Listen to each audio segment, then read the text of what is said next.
Salam tani, selalu berinovasi.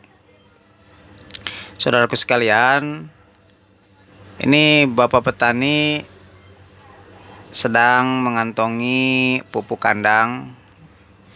Pupuk kandang yang diambil berasal dari kandang itik ya, atau pupuk kandang itik yang sudah dipanen.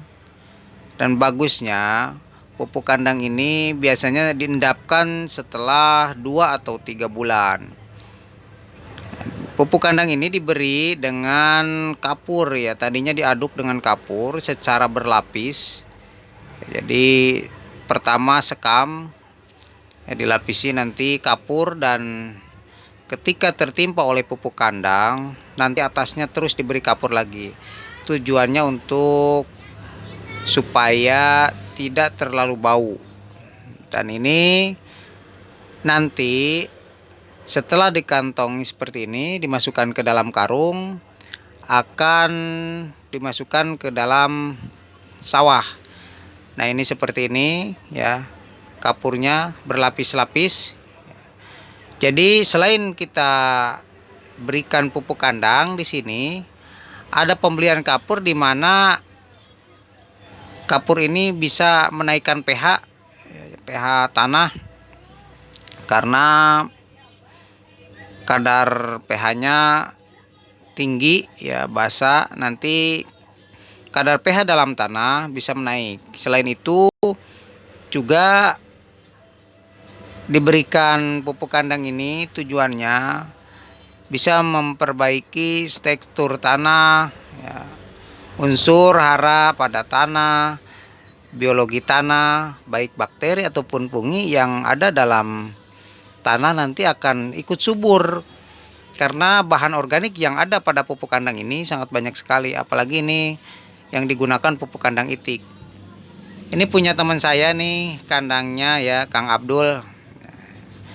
Ya, Kang Abdul dia sudah mulai ke organik ya, karena banyak sisa-sisa ya atau pupuk kandang yang diberikan seperti ini ya dalam kandangnya. Jadi kalau sudah menggunakan organik, biasanya di tahap pengolahan lahan ataupun di tanaman yang sudah ditanduri atau ada yang pada area lahan baik 14 hari ataupun 30 hari, itu di musim depan kalau tidak menggunakan, perasaan kita seperti ada yang kurang. Nah, seperti itu nih. Terus dikantongi, biasanya dalam satu kandang ini bisa terdapat 40 karung ya. 40 karung pupuk kandang, dan ini cukup. Kalau mau maksimal 40 karung itu bisa 200 bata atau sekitar 2.800 sampai 3.000 meter persegi areal sawah. Jadi diberikan di tahap awal, biasanya di pengolahan pertama nanti diberikan. Nanti saya akan contohkan bagaimana sawah yang sudah diberikan pupuk kandang seperti ini. Kalau misalkan petani kita pupuknya dari pupuk kandang dan tidak mengandalkan bahan-bahan pupuk dari luar ya, biasanya fosfat itu impor, saudaraku sekalian. Ya, pupuk-pupuk kita yang kita gunakan, pupuk kimia itu bahan dari impor kebanyakan.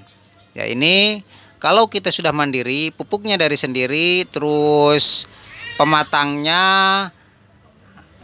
kita gunakan ya, artinya pematang yang ada rumputnya, yang banyak rumputnya kita gunakan untuk pakan ternak, dan ternaknya,